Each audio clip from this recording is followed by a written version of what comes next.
এরপর প্রশ্ন হলো, বর্তমানের সময়ে মেয়ে সন্তান জন্মগ্রহণ করলে আত্মীয় স্বজন ও পিতামাতার মুখ কালো হয়ে যায়। আবার অনেক ক্ষেত্রে দেখা যায় যে ইসলামে মেয়েদেরকে যে অধিকার দেওয়া হয়েছে তা থেকে তাদেরকে বঞ্চিত করা হয়। সম্পর্কে কিছু বলার অনুরোধ রইল।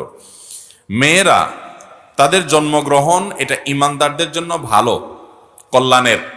নারীর জন্ম এটা বাবা মায়ের জন্য, নারী কন্যা সন্তানের জন্মটা আনন্দের।